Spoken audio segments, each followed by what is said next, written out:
கதை நயன நேயர்களுக்கு வணக்கம். இது அமரர் கல்கியின் பார்த்திபன் கனவு பாகம் 3 27ஆம் அத்தியாயம் புதையல். கிளைகள் நல்லா படர்ந்திருந்த அந்த மாந்தோப்புக்குள்ள முதல்ல பொன்னன் போனான். அவனை தொடர்ந்து விக்ரமனும் போனான். போகும்போதே தாழ்ந்திருந்த மரக்கிளைகளை அண்ணாந்து பார்த்தபடியே பொன்னன் இருந்தான். ஒரு மரத்தடியில் வந்து நின்றதும் மேலே உத்து பார்த்தான் பொன்னன். அந்த மரக்கிளையில் கத்தியினால் கீறப்பட்டு ஒரு உருவம் செதுக்கப்பட்டு இருந்தது. உத்து பார்த்தா அது ஒரு புலி உருவம். அதுக்கப்புறம் அந்த மரத்தடியில் தோண்ட ஆரம்பித்தான். அவன் தோண்டிட்டு இருந்த அந்த சமயத்தில் விக்ரமன் என்னெல்லாமோ யோசிச்சுக்கிட்டு இருந்தான். பார்த்திப மகாராஜா ஆண்ட நாடா இது? இல்லை, அப்போ இருந்த நாட்டுக்கும் இப்போ இருக்கிற நாட்டுக்கும் எவ்வளவு வித்தியாசம். இப்போ முழுக்க முழுக்க பல்லவ சக்கரவர்த்தியோட புகழ் மட்டும்தான் இந்த இடத்துல படர்ந்துருக்கு. இந்த நாட்டுக்காக நம்ம எதுக்கு இவ்வளவு பாடுபடணும்? எப்படியாவது இங்கேருந்து போயே ஆகணும். இப்படியே விக்ரமன் யோசிச்சுட்டு இருந்த பொழுது மகாராஜா அப்படின்னு பொன்னனுடைய குரல் கேட்டது. பொன்னன் தோண்டிய குழிக்குள்ளே இருந்து ஒரு கெட்டியான தோல்னால் சுத்தப்பட்டிருந்த பெட்டியை கையில் எடுத்தான். அதை பார்த்த விக்ரமன் ரொம்ப ஆவலோட அந்த பெட்டியை வாங்கி திறந்து பார்த்தான். அதுக்குள்ள பழைய ஓலைச்சுவடி இருந்தது. அதை பயபக்தியோடு எடுத்து கண்களில் ஒத்திக்கிட்டான். அது கூடவே ஒரு வாளும் இருந்தது. அதை பார்த்து விக்ரமன் சொன்னான், பொன்னா, கொஞ்ச நேரத்துக்கு முன்னாடி வரைக்கும் என்னுடைய மனசில் எவ்வளோ கோழைத்தனமான எண்ணங்கள்லாம் இருந்தது தெரியுமா? இந்த சோழ நாட்டு மேலேயே வெறுப்பு வந்துருச்சு. இந்த நாட்டுக்கு விமோச்சனமே கிடையாது, எப்போதுமே பல்லவர்களுக்கு அடிமையாக இருக்க வேண்டியது தான் அப்படின்னு கூட நினச்சேன்.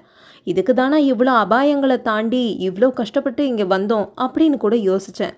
ஆனால் இந்த கத்தியை பார்த்த உடனே அந்த எண்ணங்கள் எல்லாமே மாயமாக போயிடுச்சு பொண்ணா. இந்த கத்தி ஒரு காலத்தில் உலகையே ஆண்டுது.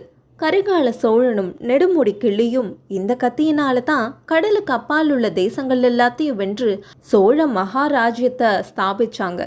அவங்களால முடிஞ்சது ஏன் என்னால் முடியாதா பொண்ணா? என் தந்தை கொடுத்த இந்த தமிழ்மறை என்ன சொல்லுது? முயற்சி திருவினையாக்கும். அதை கூட நான் மறந்துட்டேனே. இந்த சோழ தேசத்துக்கு இப்போ என்னவோ ஆயிடுச்சு. இங்கே அடிக்கிற காற்று கூட மனசோர்வை தான் எனக்கு கொடுக்குது. இங்கே இதுக்கு மேலே ஒரு கணம் கூட இருக்கக்கூடாது, வா போகலாம். இப்படி அவன் பேசினது எல்லாத்தையும் பொன்னன் பிரமிச்சு கேட்டுட்டு இருந்தான். சட்டன பிரம்மையிலிருந்து நீங்கி தோண்டிய பள்ளத்தில் மண் அள்ளி போட்டு மூடிட்டு நதிக்கரைக்கு போனாங்க. ஆனால் அவங்க கட்டியிருந்த இடத்துல படகை காணோம். இதென்ன பொண்ணா, படகு எங்க அப்படின்னு விக்ரமன் கேட்டான். ஒருவேளை இடம் மாறி வந்துட்டோமோ அப்படின்னு பொன்னன் அங்கேயும் எங்கேயும் தேடி அலைஞ்சான். ஆனால் வேறில் படகு கட்டின கயிறு அங்கேயே தான் இருந்தது. ஒருவேளை கயிறோடு முடிச்சு அவிழ்ந்து படகு அடிச்சுட்டு போயிருக்குமோ? மகாராஜா, நீங்கள் இங்கேயே இருங்க, நான் கொஞ்சம் தூரம் போய் பார்த்துட்டு வரேன் அப்படின்னு பொன்னன் அங்கேருந்து கிளம்பினான். அத்தியாயம் 28. குந்தவையின் நிபந்தனை. பொன்னன் அங்கேருந்து நகர்ந்த சில நொடிகளில் அங்கே இலை சருகுகள்லாம் அசைகிற சத்தம் கேட்டது. விக்ரமன் திடுக்கிட்டு திரும்பி பார்த்தான். அப்போ குந்தவை மரங்களோடைய மறைவிலிருந்து வெளியே வந்தா. 2 பேரும் ஒருவரையொருவர் பார்த்தபடியே கொஞ்ச நேரத்துக்கு மௌனமாக நின்னாங்க. சோழ நாட்டாரோடைய யோகியம் நல்லாவே தெரிஞ்சு போச்சு. இப்படி தான் சொல்லிக்காம ஓடி போவீங்களா? இதுக்கு விக்ரமன் மறுமொழி எதுவும் சொல்லாம அப்படியே நின்னான். வள்ளுவ பெருமான் முயற்சி திருவினையாக்கும்னு சொன்னது மட்டும்தான் உங்களுக்கு தெரியுமா? நன்றி மறுப்பது நன்றன்று அப்படின்னு சொன்னாரே, அதுவும் உங்களுக்கு தெரியாதா அப்படின்னு குந்தவை கேட்டதும் விக்ரமனுக்கு தூக்கி வாரி போட்டுது. உனக்கு எப்படி தெரியும்? ஆமாம், நீங்கள் குழி தோண்டி புதையல் எடுத்ததுலேருந்து எல்லாத்தையும் கேட்டுக்கிட்டு தான் இருந்தேன். உங்கள் பொய் வேஷம் எல்லாத்தையும் நான் தெரிஞ்சுக்கிட்டேன். அப்படியானா நான் சொல்லிக்காமல் ஓடி போக நினச்சதில் என்ன ஆச்சரியம்? நான் ஒரு தேசப்பிரஷ்டன். மரண தண்டனைக்கு துணிந்து தாய்நாட்டுக்கு வந்தேன். சொல்லாமல் திரும்பி ஓடி போக பார்த்தது இயல்பு தானே? உயிர் போயிடுமோன்ற பயத்தில் தானே? ஆமாம், இந்த உயிர் இன்னும் கொஞ்ச காலத்துக்கு எனக்கு தேவைப்படுது. என் தந்தைக்கு நான் கொடுத்த வாக்கை காப்பாற்றுறதுக்கும் இந்த தாய்நாட்டுக்கு நான் செய்ய வேண்டிய கடமைகளை செய்யறதுக்கும் இந்த உயிர் எனக்கு தேவைப்படுது. ஆனால் உங்கள் உடம்புல இப்போ இருக்கிற உயிர் உங்களுடையது இல்லையே. மகேந்திர மண்டபத்திலேயே உங்களுடைய பழைய உயிர் போயிடுச்சு. இப்போ இருப்பது நான் உங்களுக்கு கொடுத்த உயிர். அதனால் இது எனக்கு தானே சொந்தம் அப்படின்னு குந்தவை கேட்டா. விக்ரமன் ஆழ்ந்து யோசிச்சுட்டு பதில் சொன்னான். நீ சொன்னது உண்மைதான். இந்த உயிர் உன்னுடையது தான். மகேந்திர மண்டபத்தில் நீ என்னை காப்பாற்றினதுனால மட்டும் இல்லை, 3 வருஷத்துக்கு முன்னாடி காஞ்சிலையும் மாமல்லபுரத்துலேயும் உன்னை பார்த்த அன்னைக்கே என்னோட உயிரை உனதாக்கிட்ட. நீ உன்னோட உயிரை தான் மறுபடியும் அந்த மகேந்திர மண்டபத்தில் காப்பாற்றின.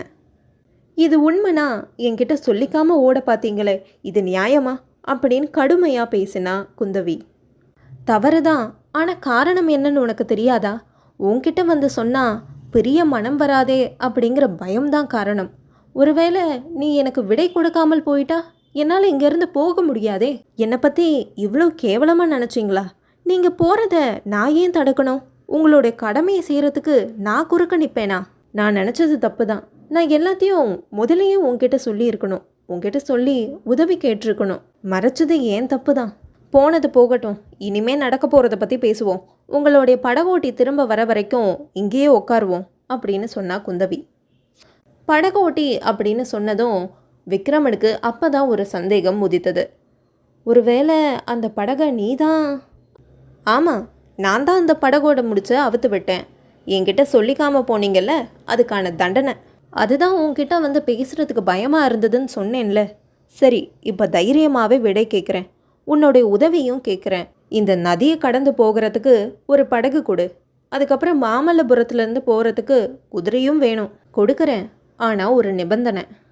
போன தடவை மாதிரி என்னை கரையிலே நிறுத்திட்டு நீங்கள் மட்டும் கப்பல் ஏறி போகக்கூடாது. நீங்கள் போகும்பொழுது என்னையும் கூடவே கூட்டிகிட்டு போகணும். விக்ரமனுக்கு அளவில்லாத திகைப்பு ஏற்பட்டது. குந்தவியோட கரங்களை மெல்ல பிடிச்சு, குந்தவி, நீ என்ன சொன்ன? என் காதில் விழுந்ததெல்லாம் உண்மையா? அவ்வளவு பெரிய அதிர்ஷ்டம் கிடைக்கிறதுக்கு அப்படி நான் என்ன செஞ்சிட்டேன்? இந்த உலகமெல்லாம் புகழ் பரவி இருக்கிற சக்கரவர்த்தியோட ஒரே புதல்வி நீ இந்த தேசபஷ்டனோட கடல் கடந்து வருவியா? அதில் உங்களுக்கு என்ன சந்தேகம்? நீ என் கூட வருவது எப்படி சாத்தியம்? உன்னுடைய தந்தை இதுக்கு சம்மதிப்பாரா? என்னுடைய தந்தை நான் கேட்டு இது வரைக்கும் எதையுமே மறுத்ததில்லை, இப்போவும் மறுக்க மாட்டார். மகாராஜா அப்படின்னு ஒரு குரல் கேட்டதும் இருவரும் திடுக்கிட்டு போனாங்க. இவங்க 2 பேரும் உலகத்தையே மறந்து பேசிகிட்டு இருந்த பொழுது பொன்னன் பின்னாடி இருந்து வந்தான். இவங்க பேசிகிட்டு இருந்த கடைசி வார்த்தை அவனுக்கு நல்லாவே காதில் விழுந்தது. மகாராஜா, எல்லாமே என் காதில் விழுந்துருச்சு மகாராஜா. தேவி சொல்கிறது உண்மைதானே? இவங்க சொன்னால் சக்கரவர்த்தி தட்டவே மாட்டார். அதனால் இவங்களே ஒரு வார்த்தை உங்களை பற்றி சக்கரவர்த்தி கிட்ட சொல்லட்டுமே. என்ன சொன்ன பொண்ணா? உங்கள் மகாராஜாவை மன்னிக்கும்படி சக்கரவர்த்தி கிட்ட நான் சொல்லணுமா? ஒரு தடவை அந்த தப்பை நான் பண்ணிட்டேன். இதுக்கு மேலே அதை நான் பண்ண மாட்டேன். இவர் கையில் பிடிச்சிருக்க அந்த கத்தியோட வலிமையினால் ஒரு ஜான் பூமியை வென்று ராஜாவாகட்டும், அந்த நிலத்துக்கு நான் ராணி ஆவேன். ஆனால் இவரை மன்னிக்கும்படியோ சோழ நாட்டை திரும்ப இவருக்கே கொடுக்கும்படியோ சக்கரவர்த்தி கிட்ட ஒரு நாளும் நான் கேட்க மாட்டேன். எனக்காக என் தந்தை கிட்ட நான் பிச்சை கேட்பேன். ஆனால் இவருடைய வீரத்துக்கு மாசு விளைவிக்கிறபடி ஒரு நாளும் கேட்கவே மாட்டேன். ஒருவேளை இவருக்கு மரண தண்டனை கொடுத்தாலும் அதுக்காக நான் உயிர் பிச்சை கேட்க மாட்டேன். தண்டனை கொடுக்கறதுக்கு முன்னாடி எனக்கும் இவருக்கும் கல்யாணம் செஞ்சு வைக்க அனுமதி தான் நான் கேட்பேன். தேவி, நீங்கள் சொன்னபடியே வரம் கேட்க வேண்டிய நிலைமை வரும்னு நான் நினைக்கிறேன். அங்கே பாருங்க, படகுல வீரர்கள் எல்லாம் வந்துக்கிட்டு இருக்காங்க. அதுக்கப்புறம் என்ன நடந்தது அப்படின்னு தெரிஞ்சுக்கணுன்னா என்னோட சேனலை சப்ஸ்கிரைப் பண்ணுங்கள்.